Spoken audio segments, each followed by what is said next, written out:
What the heck? Twitch? What, did you do that enough on YouTube today? What are you doing? I don't know. You tell me. What is up, everybody? This is Jay, aka MultimediaJay, and yeah, I didn't think I'd be doing commentary streams on Twitch after deciding to do mostly retro games and other stuff and underrepresented games and things like that. But a lot of that had to do, of course, with Twitch DMCA-mageddon, as I call it. The whole problems with DMCA and things along those lines. The thing is, though, this issue with this Twitch collab meta is so Twitch specific, I figured I might as well bring it over here, have the VOD live here, so to speak, maybe even archive this one, and then, of course, 24-hour rule, send it over to YouTube. A little less relevant, though, because it is very Twitch specific. So yes, most of my music, unfortunately, for backgrounds and stuff like this, is YouTube music, but it's the sort of thing where maybe get some asset permissions squared away with some of the YTAL artists to play their stuff over here, or become more of a patron of NCS, like I've been wanting to do for weeks. Speaking of catching up on things, Ryan, thank you for the follow, and Pastel Iris, thank you for the follow. Things that have been going on while I've been away, mostly doing stuff on YouTube, trying to figure out what games to stream on here, whether I want to have my MMOs on Twitch or not, or just do underrepresented games, and in this case, talk shows and podcasts. This discussion is going to be more along the lines, and I sound like a radio guy, so this will sound like you're listening to the radio. This is going to be more along the lines of the kinds of streams that I do over on YouTube. However, you know, why not? This is a very Twitch-specific issue, and quite frankly, I'm expecting at some point to basically get flamed on Twitter, assuming Devin Nash's fans are as passionate as I've known them to be. So, here's where all this comes from. Devin's latest post on Twitter. The Twitch meta is permanently changing thanks to the success of streamer collaborations. Rust average viewers have increased 586% in just 15 days. Collab is the future of Twitch, my response. And this is where the ruse will go next. Big streamers will have special servers, lobbies, etc., and be coddled to, while everyone else, thinking they can do the same thing, will have no chance of anywhere near that amount of success. Wow, pretty cheeky, huh? After all, this guy's a marketer. He's got a lot of experience. He thinks about this stuff all the time. Who am I? Haha. To do this kind of stuff. Well, YouTuber for going on 15 years now. Seen a lot of things come and go on YouTube, and have been around, and I'm definitely old enough, gray hair, and I'm definitely old enough to have seen numerous instances of one of the things that one of the reasons why I say what I say about Twitch versus YouTube and things like that is because there really is a generation gap among the millennials. Older millennials, you might see them more on YouTube. Younger millennials, you'll see them dominating the living daylights out of Twitch. Many of the biggest streamers are in that late 20s age bracket, and I'm sure that Gen Z, when they get out of college, is going to pick up right where they left off. Because, I mean, gaming culture, an audience that is 50% 18 to 34 and 20% roughly teenagers, why not? If anything, I'm an old guy if I'm doing anything on Twitch at all. What am I doing here? I don't know. Well, it's good to, try everything out. Never be afraid of trying new things. It's one of the things that technology, something I'm very closely associated with over on YouTube, it's one of those things that technology loves to do. Don't be afraid to try new things and improve things for the good of society. And indeed, there's been some wonderful inventions over the centuries that have done exactly that. Now, let's talk about this whole thing with this whole collab meta. So, I've seen a lot of stuff over the years, and one of them is there's this ongoing thing on Twitch where people act like something on Twitch is new and revolutionary when it's already existed on YouTube before. And this is no exception. Yeah, Devin made a half-hour-long YouTube video, which is a cut-up part of his stream or something, about this new collaboration meta on Twitch. But rewind the clock a couple of years. I can probably find you some YouTubers making videos. I'm missing something in OBS here. I can probably find you some YouTubers making some videos that will tell you collabs. You can grow your YouTube channel by doing collabs. I can probably hit the books and come up with something because I very explicitly remember hearing it. Oh, you want to get more views on your videos? Collab with someone. Let your audiences meet each other. And if you're similar enough, there'll be some crossover and you'll grow that way. Yes, yes, yes. It's a simple idea, but believe it or not, it works. I talk a lot these days about social skills and how the internet needs to remember what that is. But one of them, I think, would very much be this idea that you should think about how you come across to others and be decent to people and try to make friends. I know it sounds like grade school all over again with now, play, don't be an idiot that won't share your toys. Be nice to so-and-so.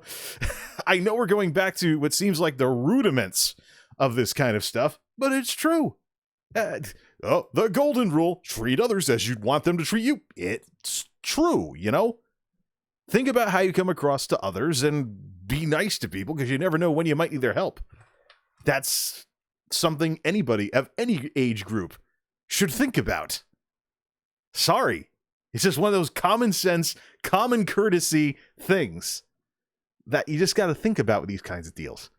Now, let me tell you something about collabs. I know a thing or two about collabs because I've done collabs before. Not with anybody way bigger than me. But just this whole getting out and meeting people, introducing yourself. And furthermore, in an environment where introducing yourself and talking about what you do might get you kicked out of some streamer's community because you're self-promoting, collabs are one of the ways in which you can arrange something that won't be subject to that. So, in a sense, if collabs look like this revolutionary thing to Devin, not only are we talking about something that's happened on YouTube before, and it's the typical Twitch thing where something happens on Twitch, people without as much YouTube experience act like it's something new when it isn't.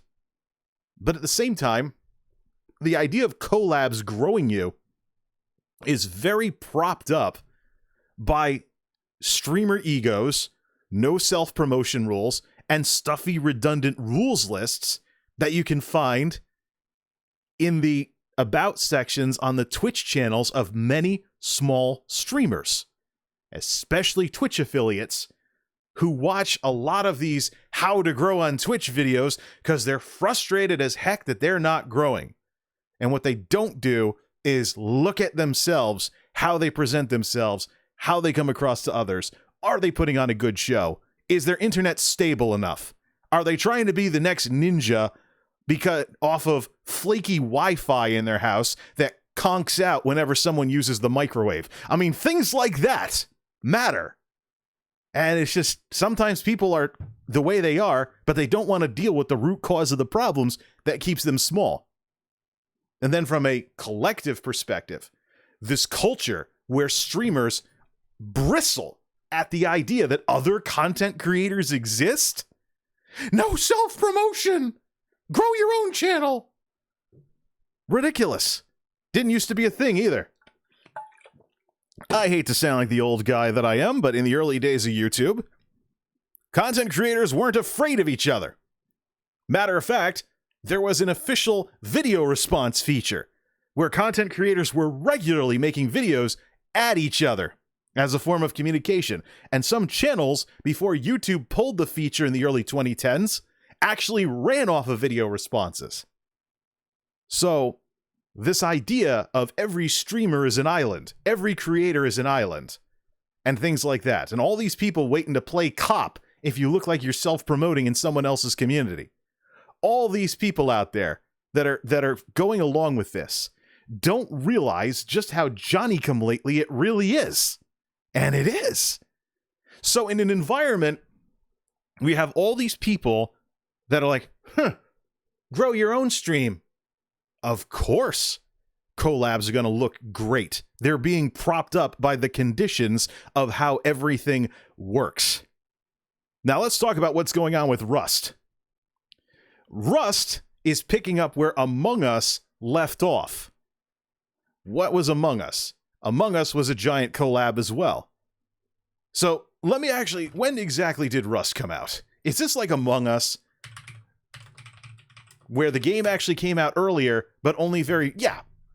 Rust was first released in early access in December 2013 and received its full release in February of 2018. So just like Among Us, there is a game out there that is being given a new lease on life, and it's being cited in this case as, oh yeah, Collabs, the new meta. Collabs would have always worked for something like this if the right game existed that capitalized on the personalities, in the strong personalities inherent in personality streaming, which Twitch very heavily focuses on. The idea of, to stream, you must always have a streamer. Twitch influence. If you don't believe me, poke around on YouTube. There are plenty of streams on YouTube that are technically streams, but they don't have a personality behind them. Whether it's a brand account, some kind of show, or something along those lines, or something like a traffic camera or a wildlife cam.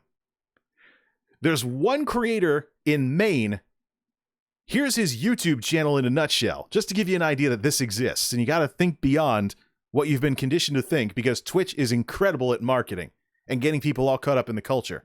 They're geniuses at what they do, but that has consequences, not all of them good. There's a creator in Maine. Here's the sum total of his YouTube channel. He live streams a bunch of cameras in front of around some feeding troughs. He fills them up with oats, apples, and wild acorns to feed the deer and help support the local deer population, because it's Maine.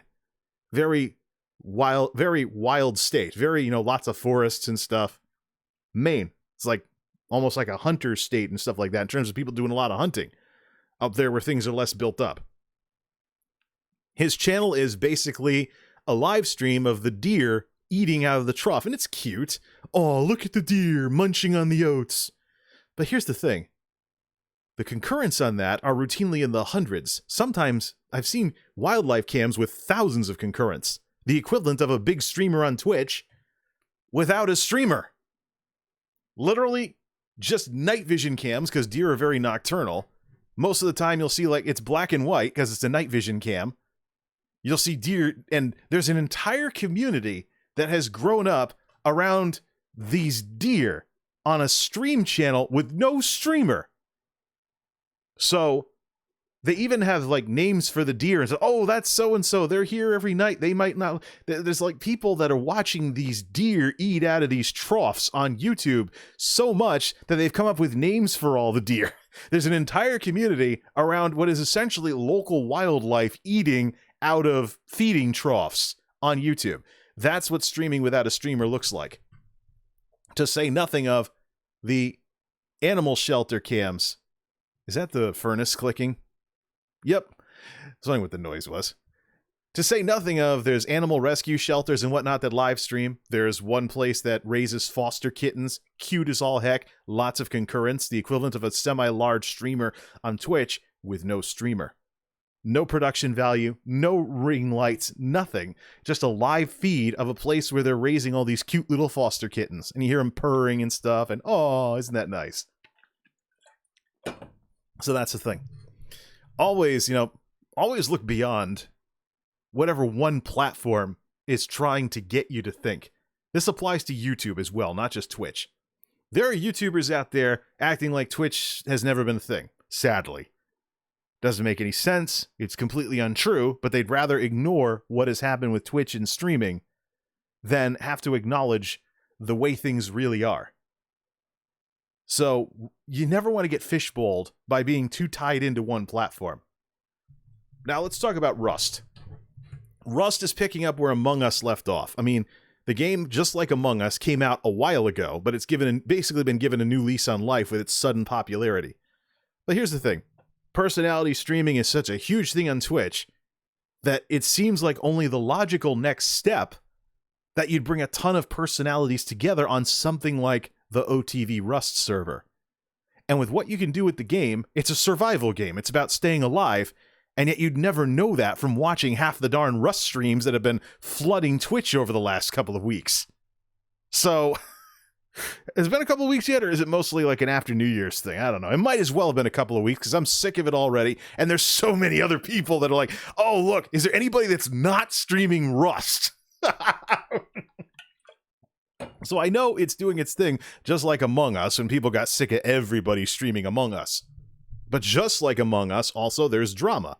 You know, oh, XQC, should he be on the server? He left the server. Da-da-da, da-da-da. Yeah, and I'm not playing this game. I'm not having fun. Da-da-da-da-da. You've heard that from Pokimane and Valkyrie so far.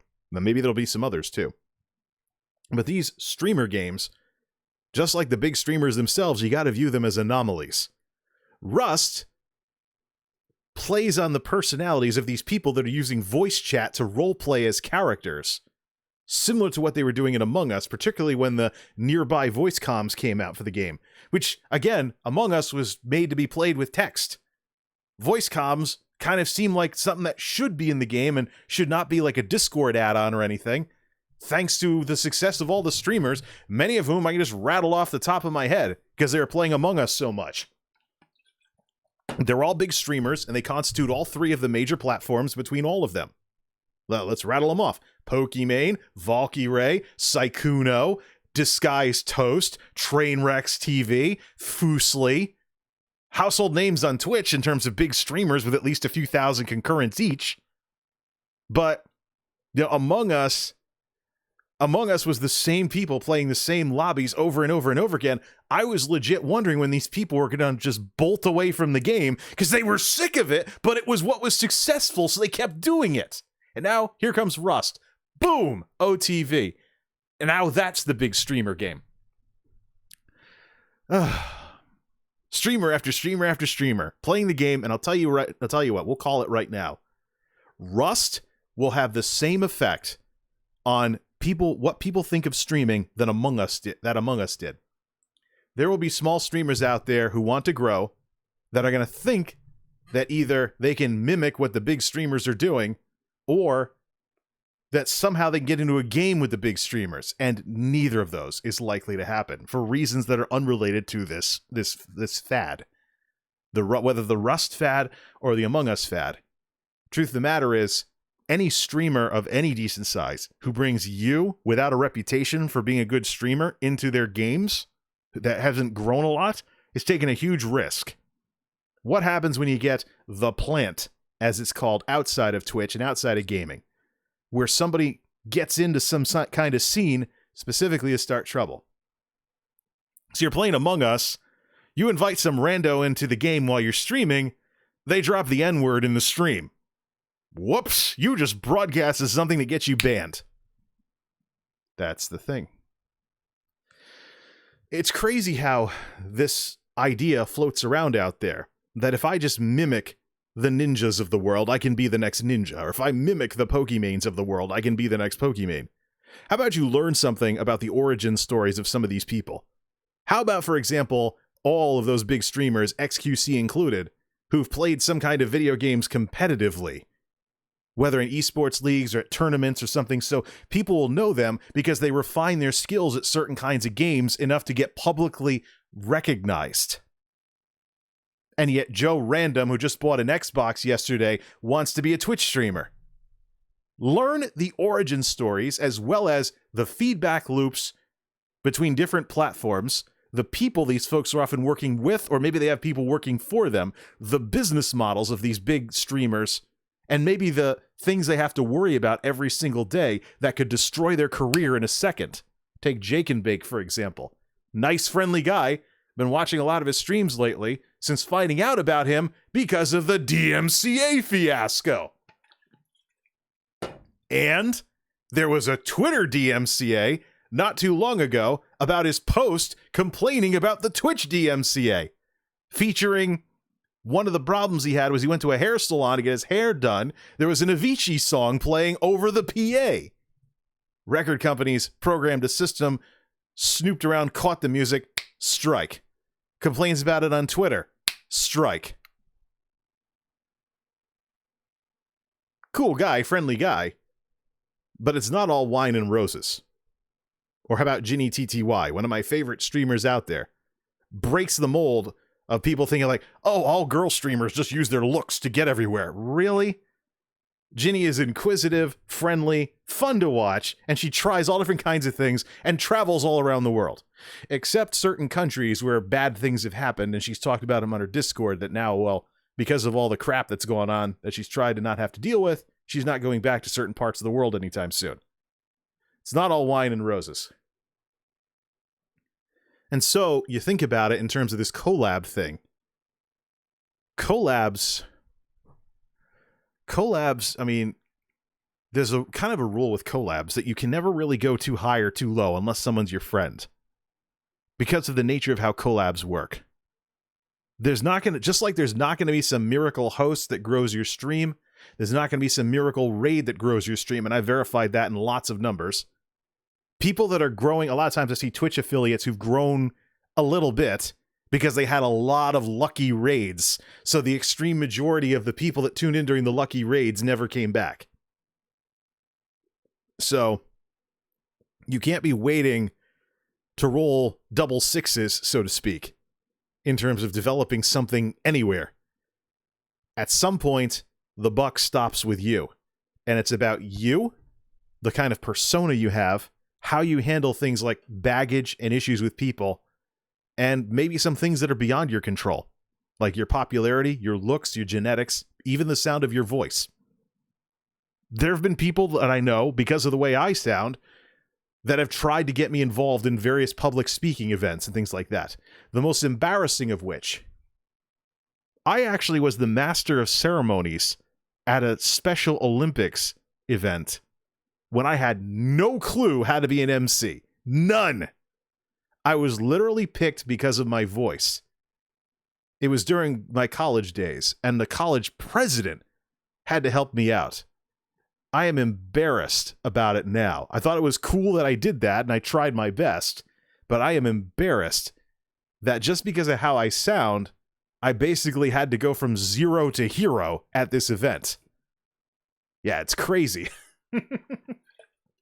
Bottom line is, though, you got to put, one of the things I agree with Devin on is there is an element of putting in the work to get somewhere, anywhere. You know, people get lucky breaks, yes.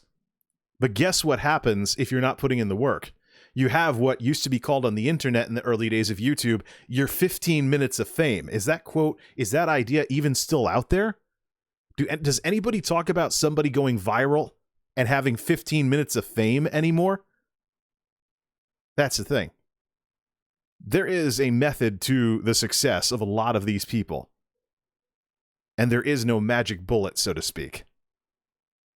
So just because the big streamers play Rust doesn't mean that you can get a bunch of smaller streamers playing Rust and emulate the success. And this is a lesson I learned during the Among Us fad, because I knew that streamers would be out there doing this. They wanted to emulate the big lobbies with their own lobby with some of their Twitch affiliate friends. And guess what happened? I ran into presentation issues. I ran into they wouldn't start the game because so-and-so was AFK for too long and they didn't know why. I ran into show flow issue. People are standing around, and because they're not as good at improvisation, it's boring because it's literally just people standing there. And they wonder why nobody watches their stream. Or other stuff too. You know, they just weren't as good at improvisation or acting or the drama side of it. I mean, Among Us is a game about trusting or not trusting people. It's practically a reality show in mobile game format. Talk about alliances and who betrays who and who gets voted off. Yeah, straight out of Survivor, for Pete's sake. And it's on a mobile game. And I thought the fake reality shows of the early 2000s did this too much. Whatever, man. So the thing is, though, it's just there is something specific to these big streamers that keeps them successful. You know, then you see talent shows like the X Factor. What is X? No, this is something. There's something that makes people be adored by others like this. And sometimes it's hard to pinpoint because there's people out there that work hard and don't get anywhere because of something else. But that's a whole nother discussion. Regardless, here's the thing with Rust, though. Among Us, haha, little mobile game. Rust is 3D, has better graphics, and I don't know if these maps are being custom generated for this, like the OTV server. Last stream I watched was S-Fan with his, I'm a sheriff, cosplay, whatever it is. And there was some kind of election going on in some stadium, and everybody has guns. They can all just go all Fortnite and shoot each other and last person standing, whatever. So, and I'm just wondering, how exactly is this game outside of the big streamer communities not deteriorating into battle royale? Because there's been so much popular battle royale stuff going on since this game came out. So it just makes me wonder why there isn't more like ganking and stuff, or people breaking RP or something like that on some of these other servers outside of like the OTV community and stuff. But that's the thing. Look, you got to remember, because of the issues with streamers, full-time streamers in particular, where their career is on the line if the wrong person says the wrong thing over voice chat, the odds are that this success is going to go very much to the people at the top, who are going to be in some kind of invite-only, like gated community, as it were. Something like the OTV server. Something where all the big streamers are brought together, and they don't have to deal with potentially randos. And if they did, they'd probably play another game anyways, because they can't take the risk. So the big streamers, once again, are going to be in their own little world. And if you think you can copy that, you've got another thing coming. Because, truth of the matter is, popularity and success in business is sometimes a flywheel. You got to work hard at the beginning, but then once you pass a certain point, it kind of runs itself. Same thing with YouTube as well. Trying to find ways to grow. There are certain YouTubers where they've done some really bad stuff, major scandals and everything. People tried to cancel them, but in the end, the only one that ever cancels you is you. Take, for example, hashtag unsub the Fine Brothers from mid-2010s. The Fine Brothers took what we now call React content and actually tried to license it and sell it. They actually tried to sell a license for what we now know as React content. If you're doing anything similar to their Kids React or other videos back then, there was a license they would sell you in order to not DMCA you or whatever on other platforms. It caused an uproar. They lost a ton of subscribers. Their views plummeted, but they kept making videos. And they came back. Nowadays, I think we're getting far enough away from that fiasco that only people who just never let go are even going to bring that up in the first place. The other's like, oh yeah, old people reacting to Fortnite. That's funny. Ha ha ha ha ha. By the way, brand account. The antithesis of personality streaming and influencer marketing. Showing that there is a wonderful world beyond this soap opera of big personalities and their drama towards each other. That is a thing, ladies and gentlemen. So yeah, Rust. Okay, yeah, collabs. Yeah, they're gonna work, but they've worked before. And in the case of the big streamers, it's gonna give people false hope, because they're gonna think that they can emulate that success somehow. And the truth is, there's inherent internal behavior-related reasons why these streamers are staying on top of their game. And there's organizations supporting them. There's a lot of folks in the shadows propping these people up, doing things that individual YouTubers or Twitch streamers have no chance of doing, sometimes because there's not enough hours in the day. Whether it's mirroring social media posts or making phone calls or taking care of the business side of the money that's coming in, there are very often organizations somewhere with where these people are. I mean, why do you think a lot of these big California streamers list their business email addresses as United Talent or something? There's agencies and all kinds of other stuff going on. When you get big enough, you do that. And it helps to keep you big, because people by themselves can't even hope to keep up with you when you get all these people propping you up like this. So, no. Now let's talk about collabs themselves. What is a collab? How does it work? Your audience meets their audience, essentially. You have two people, usually of similar size, and they get the ability to grow, so to speak, if there's enough crossover, because the other person's audience likes what you do and vice versa, and maybe you don't step on each other's toes. Live streaming is inherently more prone to that sort of thing, because whereas on YouTube, you could do similar views, and someone subs to both of you and just watches the videos whenever they have the time. But on Twitch, you have two streams going at the same time from people that collabed with each other. People have to make a choice. Yeah, unless they do live with one person and VOD with the other. But who's going to do that? Live streaming, according to a lot of people, the fun is from being there when it's happening, typing in chat, sending those Monka W's and other stuff with the emotes, or in my case, I've been a big fan of Wide Peepo Happy lately, for anything cute. I think it's cute. They got all this stuff going on out there, and there's just this difference between stream and VOD. It's also the case that, of course, I view this as there being two different kinds of streams. What I'm doing right now is a hybrid stream. It sounds like a radio monologue, so I will convert this into something worth watching after the fact, because I'm actually keeping things going here. I'm not just hanging out, be like, hey, how you doing? And then we have the hangout streams, which are not as good after the fact, because you weren't there when it happened. It's like watching security camera footage in the worst cases. You know, you're just watching something that happened and it just isn't as good as if you were there. Like if there's a party or something. Like say you work in security somewhere and you're watching security camera footage because someone had a party in your building the other night. You're like, oh, look, that person dances funny. Ha ha ha. Yeah, stuff like that. Not quite the same as if you were part of the party yourself. But collabs have always been something you could look at. And like I mentioned earlier, it's probably something getting propped up and artificially made better than it actually is in today's environment. But here's the issue. If there's too much of a... Number one, if you're at the bottom, just getting started, you don't have an audience. Where's your negotiating oomph when it comes to a collab instead of it being an active charity by your larger friend? And if two people don't have audiences collab with each other, they don't get anywhere. So again, the ever-important first rung on the ladder is not addressed. Just like a lot of talks about streaming, the meta, things like that, people accuse Twitch of not supporting beginner streamers enough. There's people that spend years getting Twitch affiliate. There's all kinds of stuff. People don't understand that when you're getting Twitch affiliate, there is such thing as a bad stream below 3 concurrents that is a soft ban on you getting monetized. There's that kind of stuff going on. And so they barrel away, keeping up the grind, and they fall victim to all the problems that grinding brings, versus just making YouTube videos, and the long haul is what matters. It doesn't matter what happens when you're actually filming the video or even the initial 24 hours, despite the new metric that YouTube rolled out, which will largely benefit the large creators more than anything else, who are watching performance of that type.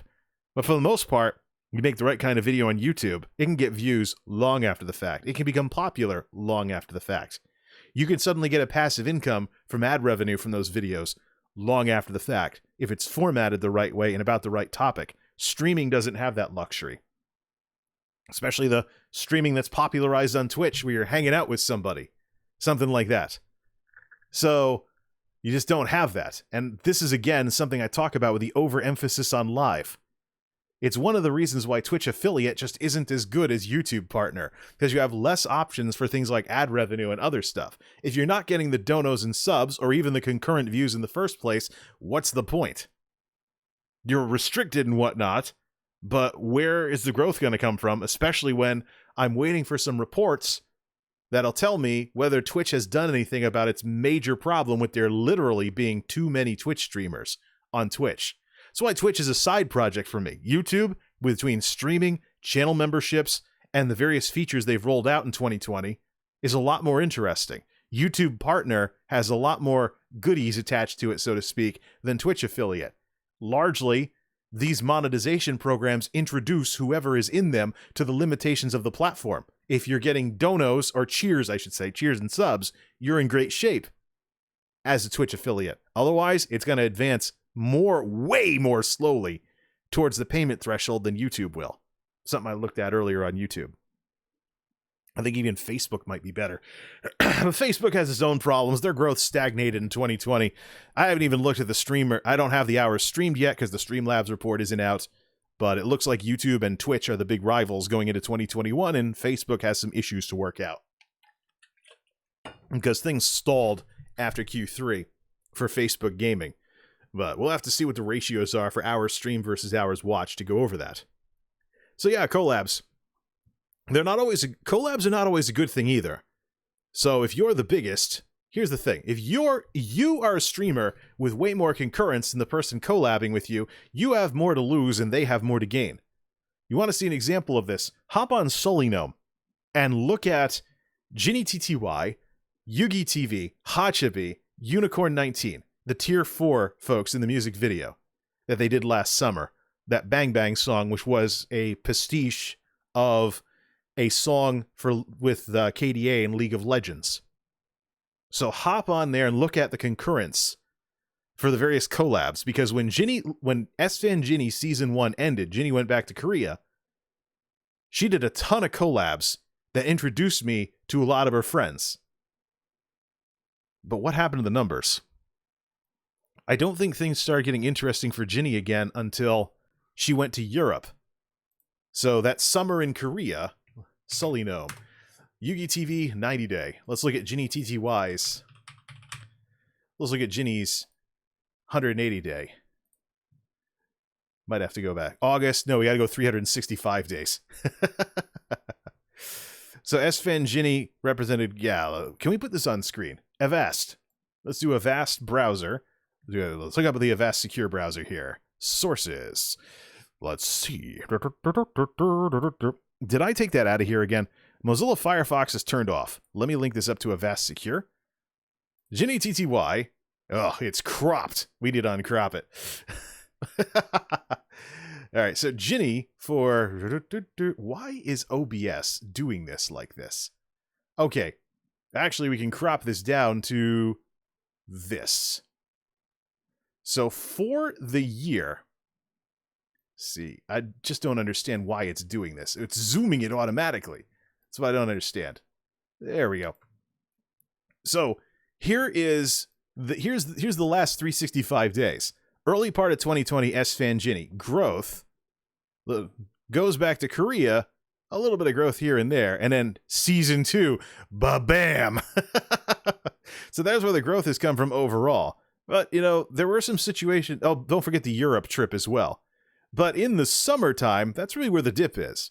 What you'll see, though, is her friends actually pick up concurrence during the summer, and then she continues doing well when she goes on her Europe trip. But during the summer, with the Tier 4 Bang Bang and everything, there are actually times where you will see her friends doing better than she is in terms of growth. And that's the downside of collabs. Yeah, you help your friends out, but keep in mind this is live streaming we're talking about. If the streams step on each other's toes, you have more to lose and your friend has more to gain if they appeal to people in your larger audience. So this is actually one of the things I was actually bummed out about it, because I know, Ginny puts a lot of work into what she does. She puts up with a lot of crap too. She deserves being one of the top female streamers in the world. Period. I don't know how she does it, quite frankly. My family might disown me if I was anywhere close to, the kind of IRL streamer that she is. Don't bring the camera. Yeah. Her parents especially. Wow. They're really good sports. When she went home to Korea and she introduced everybody to her brother, maybe she's introduced him before, but for those of us who started watching her because of the S-Fan Ginny thing, no. Her brother, her mom, her dad, and her parents are just such good sports to this streaming thing. If it was me, I would have been thrown out of the house. My folks are huge fans of privacy. They don't want to see cameras. It's amazing what good sports her parents are. Absolutely amazing. But this is the downside of collabs, though. Collabs aren't always a good thing. They may not necessarily be good for you if you're bigger than the person that you're collabing with. And it may be an act of charity if you're smaller than the person you're collabing with. Collabs are the sort of thing where you're looking for even footing. So first you need an audience just to be interesting to collab with in the first place, and then you got to collab with someone with the same audience. So you're looking at small growth maybe from that if you're not already big.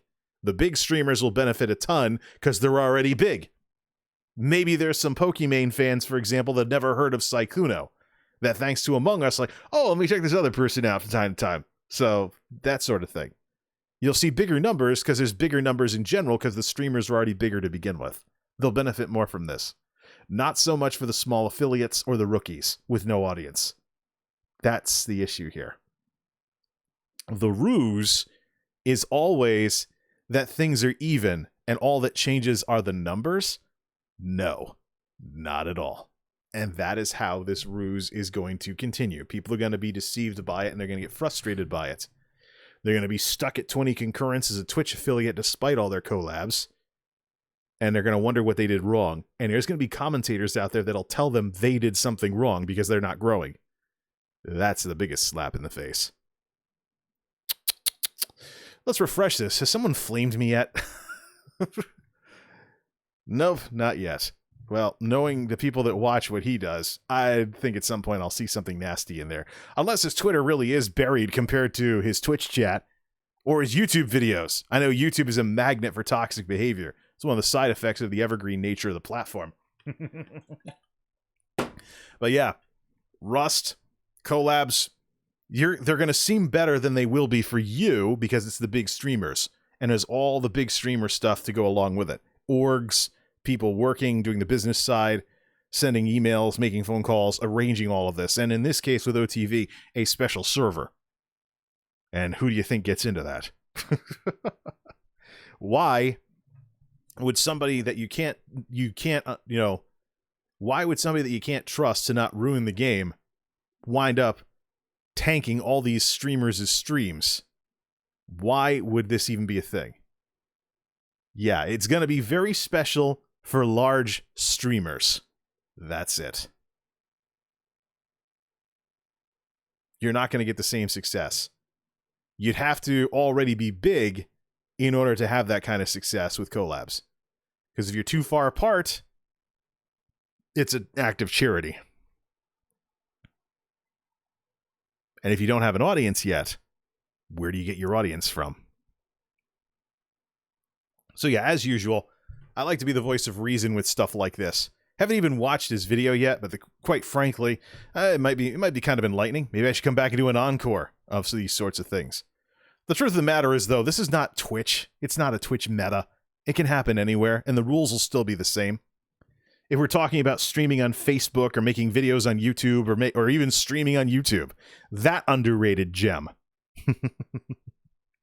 No emphasis on concurrence is where you can experiment with things and not be penalized for it if you're not yet a Twitch affiliate. Yeah. These rules will apply anywhere you can collab, pretty much. That's the name of the game with these collabs. It's about audiences meeting each other. And if the audiences are too different, it wouldn't work out anyway. So, I mean, if you stream Elder Scrolls Online and you're up with a first-person shooter streamer or something, or maybe you play puzzle games and the other person plays real-time strategy, I don't know. What's the crossover going to be? And what kind of... None of this, by the way, addresses the demographics issue, by the way. None of this addresses the issue with demographics. What kind of people are watching the streamer you want to collab with? Do they persistently have problems with toxicity in their audience not supporting them? Is their community terrible, if you want to use that word? It's another thing that none of this addresses. So, again, the big streamers, it's going to be something different than with them than it is with any of us. And it's the way it would have always been, just because of the differences between the big streamers and the people that wonder why they can't grow on Twitch. And the same thing, too. Unless they're benevolent and they join your lobby and bring a lot of their fans with them while they're not streaming. And if you're talking about a Twitch streamer who's streaming 8 to 12 hours a day, minus 8 hours sleep, are you really going to have the big, long, successful stream if they carry you like that? How does that even work?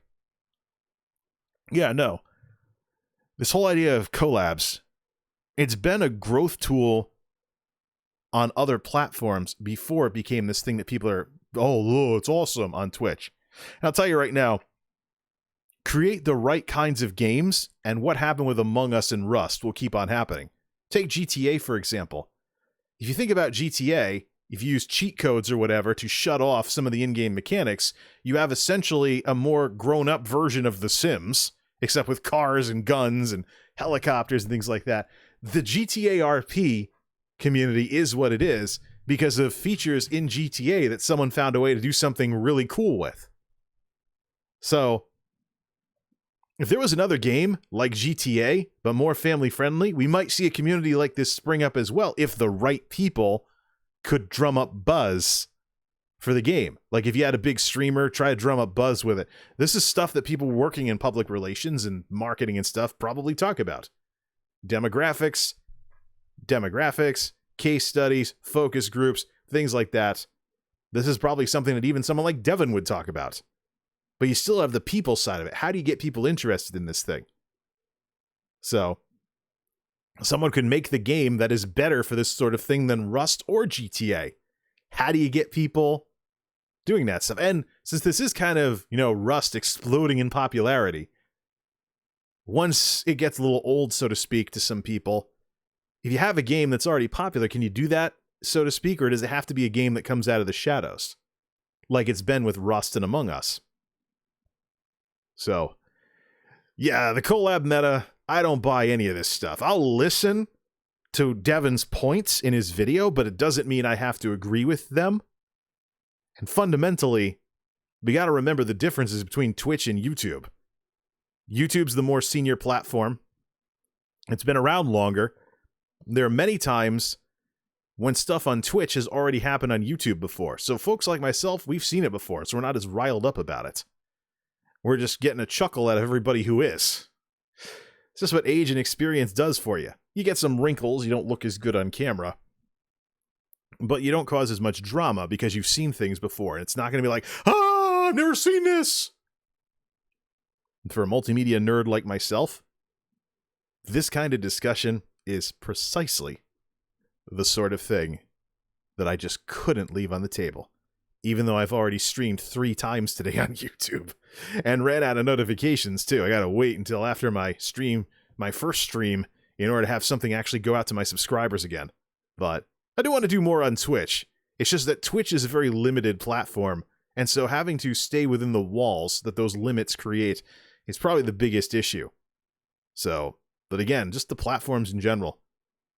I'm the kind of person that often sees past and second guesses a slick marketing campaign. I like to be skeptical and, be that guy on the other side of the table in the negotiating room who's asking the tough questions. And this incident was no exception. Twitch has a new collab meta. Collab has been part of the meta in online media long before it became this big thing on Twitch. Long before the Rust fad, long before the Among Us fad. And will keep being successful if the right games get made that capitalize on this. Now, in the case of Among Us and Rust, these are 2 games that were discovered and became popular. What if streamers who do this stuff were involved in the creation of a brand new game from the ground up, a brand new AAA title designed specifically for this stuff? From the ground up, and streamers were part of the development process from the beginning? I think it would smoke all these fad games. The ones we've seen so far, GTA RP, Among Us, Rust, have been getting lucky. But what if there was a game custom made for this kind of stuff that we've seen in these 2 game fads on Twitch? From the beginning with streamers' input. Now that would be something. But yeah, don't be fooled by this Twitch new collab meta or anything that people think is new because it happened on Twitch. Odds are, you can hit the books on it. Find out, it's happened before, just not here. That's our show. Till next time, this is MultimediaJay signing off. Thanks for stopping by.